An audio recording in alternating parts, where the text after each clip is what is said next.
Kayla Doan, thanks so much for joining us today and talking with us on the show. Yeah, thanks so much for having me. Really excited to be here. You posted on LinkedIn, it must have been a couple months ago, some really great, insightful stuff on deadlines. And I think in the product management space, deadlines is such a polarizing topic. Some people are scared of them, some people live by them. I'm curious, just kind of your general feelings on deadlines. Why do you think it's an important topic for us? Yeah, so a few things come to mind. First and foremost, I think for me as an individual, I want to be accountable and do the things that I say that I'm going to do Yeah. when I say I'm going to do them, right? And so that goes a really long way with building trust, which is so needed, especially in the product role, right? And all of the other departments outside of tech need those deadlines in order to properly plan themselves. So if we're doing a big launch, marketing needs to know, content needs to know, social needs to know. And a lot of times it actually doesn't matter what the deadline is. It's Yeah. that whatever we choose, we need to make sure we hit that date. And so, yeah, I agree with you that it is like quite a polarizing topic. And I think I hear every couple of months someone in my sphere of influence say something like, engineers are always late, or, you'll get the product when you get it. And unfortunately, that sounds like a really kind of crappy place to be if folks are constantly living in that uncertainty. And I have to say that that is actually not my experience with building teams. That I've worked with a number of Scrum teams who have consistently delivered product on time over the course of quarters and in some cases years. So there's definitely some tricks to the trade that we can go I through love it. and through today and hopefully help your listeners out get better with setting their own deadlines. It's going to be immensely helpful. I think it's something we all struggle with. Yeah, name of the show is Get Scrappy. So any tactical advice is what we're all about here. And I know you came with some really good stuff. We were chatting before. Before we get into all that, and there's a lot to get into. Before we get into all that, a little bit about yourself. Would you mind giving a brief introduction? Yeah, definitely. I'm a long product person. I led the innovation team at Constant Contact and then consumer shopping experiences at Rue La La and Gilt. And then the last 2 years, I've been working as a fractional product leader. So embedding inside of early stage tech startups and really helping them with whatever they need, rolling up my sleeves and getting scrappy, Yeah. and helping a number of startups at one time, which has been a really cool way to work and also very cool to see kind of trends pop up across different organizations at the same time. Awesome. That's quite a journey, and really thrilled to have you again. So I have this weird relationship with deadlines myself. On one hand, I was an editor for my college newspaper, and of course, we had to go to print at a certain day every week, and we had to have everything done at a certain time. So we lived and died by deadlines, really, and we were very strict about them. There was no way to push something out for the most part. Um, and then in the product space, what I do now, uh, I've long been a fan of pushing things out if they're not ready and prioritize. I've written a lot about prioritizing a quality release over one that's on time. Having said that, and you brought up a great point about marketing teams and others, there's been times where we've had to go to market on a certain day. Maybe it was an industry conference that was coming and we wanted to launch a product. So sometimes that deadline is set in stone, at least in my experiences, it has been, and difficult to use as a lever. Um, so I imagine, for you, it's all right. We've got deadlines we have to hit, as you started the show with. Other teams are working around these deadlines and trying to optimize for them. So let's talk about that. Like, what are a couple things that teams can do to hit their deadlines, or at least give them a better chance at doing so? Yeah, definitely. So first thing I think it's important to call out that was helpful for me as Yeah. I started to um, be more effective at hitting deadlines is understanding, is this an internal or external deadline? Right. And so with like the Ah, college newspaper, with an industry conference, those are external deadlines that like the world is happening whether we show up and take advantage of this opportunity or not. Right. And so right. coming from retail and e-commerce, it's like you better hit Black Friday or you're going to miss out on Yeah. 80% of the revenue for the year. Right.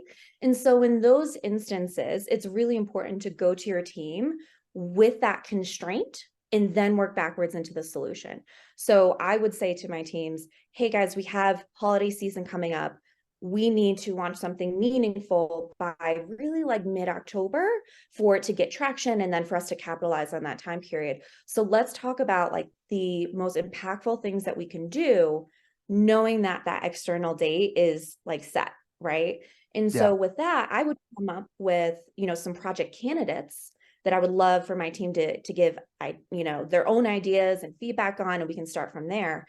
But in that case, the deadline is a constraint to the project, as opposed to here's what I want you to build and I'm giving you the deadline. Right. Right. So taking a look at, and even just gut checking for yourself, is this an external deadline that we really need to use as a constraint? Or is this an internal deadline where perhaps there's someone in the organization that maybe is trying to control the process because they're concerned about runway, which I see a lot with early stage tech startups, right? Like they try to put every constraint on a project that they can because they're concerned about using every dollar efficiently, and it actually does more harm than good. So just doing that gut check of, is this an internal deadline or is this external, can go a long way to just set the conversation from the get-go. Yeah. And know what kind of leverage or flexibility you have, right, in these cases.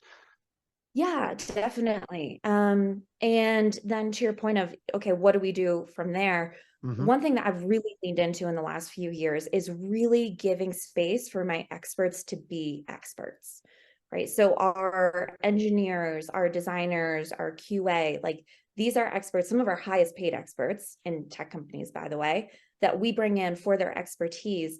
And we also need to let them show up with that expertise when we are understanding scope and deliverables. Hmm. And so one thing that I've tried to do is really get away from kind of leading the witness and showing up with my own expectations around scope. So I'll say, hey, we're kicking around this project concept, would love your take on, your feel for level of scope here, level of effort. What I don't say, and what I probably used to say was, hey, we have this, bit of work. It should take 2 weeks, right? Like we can put this in and then, Yeah. and that's really setting the line in the sand for it to be 2 weeks. And That's then dangerous. it's putting the engineer already in this position to have to defend if it's higher or lower. Yeah. You start to put some power dynamics in there. So if you have a founder who's acting as de facto product leader, because it's an early stage tech startup, you then have engineers who are having to push against their boss or the person who's paying their paycheck to say, oh, actually, no, that's 2 sprints worth of work. So it just sets everyone up kind of to fail from the start when you start like leading the witness in that way. So the more that you as a PM can kind of step back from sharing any deliverables and deadlines at the start, and really giving space for those engineers to say, hey, this is my perspective.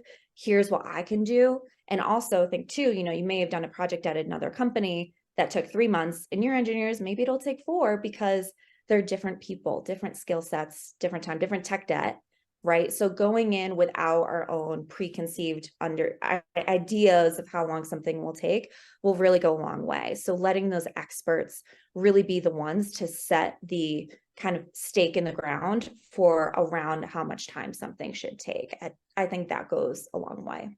Yeah, I love that. And I'm curious how you have entered that room or that virtual room with the engineers and what you've brought in with you, because one thing that I've done a lot is came to the team with a problem and said, okay, we've got Black Friday coming up, or we've got something, right? And I'm just going to make up a problem, right? The problem we're trying to solve is we need to help our customers travel from point A to point B. And what I've outlined to the business or communicated out to the business is we don't yet know what travel is going to look like, right? It could be a skateboard or it could be a car, right? Or it could be a bike or something in between. But these are sort of the bounds that we think we're going to have by this date that we're going to be able to land. And once the experts, layer on their expertise, we'll have a better understanding of what exactly we can build. But maybe that's even dangerous. I don't know.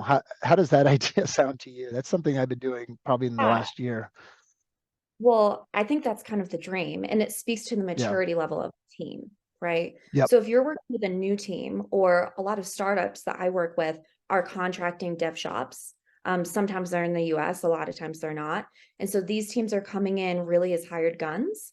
And so the maturity level from a product discovery perspective is quite immature. It's early stage. The team is still forming. And so in those types of environments, the PM really needs to lead much more to say, hey, here's a few options, let's discuss them, versus, the more mature teams that I've worked with, where you have a UX architect come in and who's like whiteboarding everything, and they have like incredible ideas, and you're just Sure. pulling these fantastic ideas out of team members. Like, I think that is the dream. And that is for me, that's a sign of a very mature team. And I think that the core piece of that is you're still coming in, saying what the constraints are, but really giving so much room for those experts to step in. Yeah, and define it. That's great. So I think that's tip number one, right? I think you had three of them before we started recording here, around how teams can have a better chance at hitting deadlines, or at least manage deadlines better. What's number two? Yeah. Number two is, as a product person, you need to take the team from optimistic to realistic.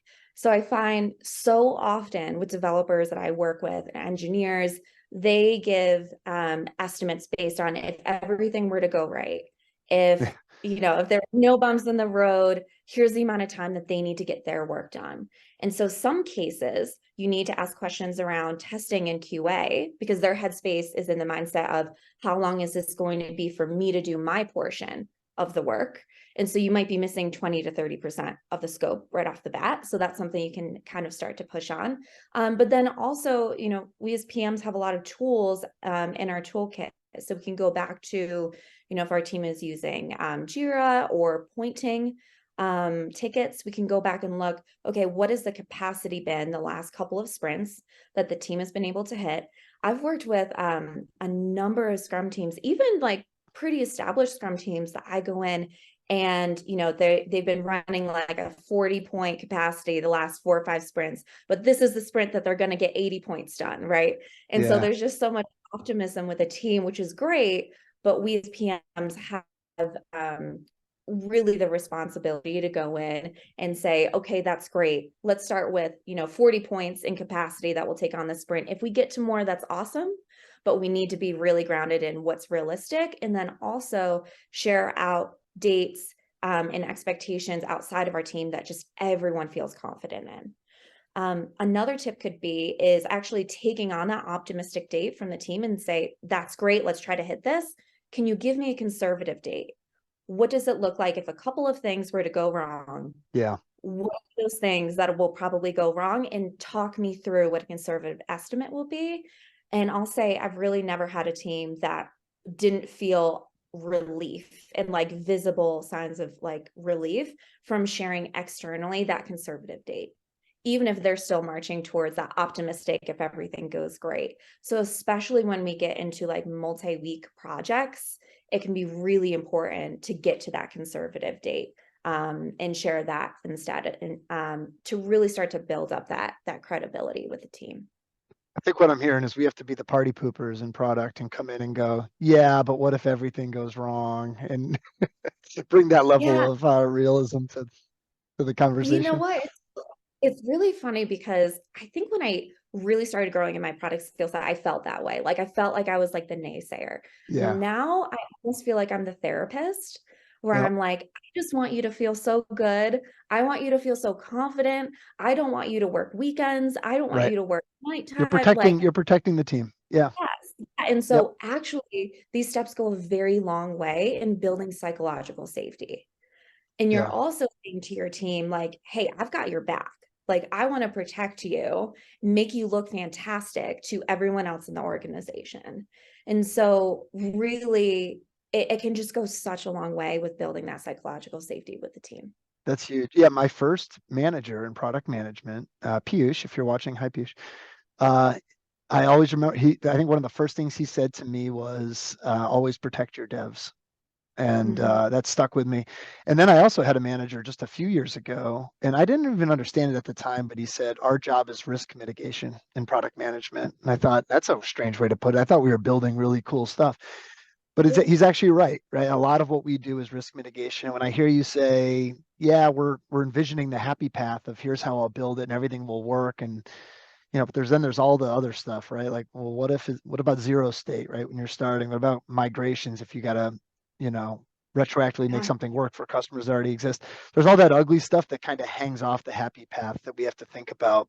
So I love that take of kind of realism versus optimism, but also most important, like you said, psychological safety, saying, hey, let's add a little more room for in case something goes wrong, in case, we get distracted, in case there's use cases that come up that we haven't thought about. I think that's awesome. So now I can't wait to hear number 3 on your list. Yeah. Yeah, so I find when things just like aren't really jiving Yeah.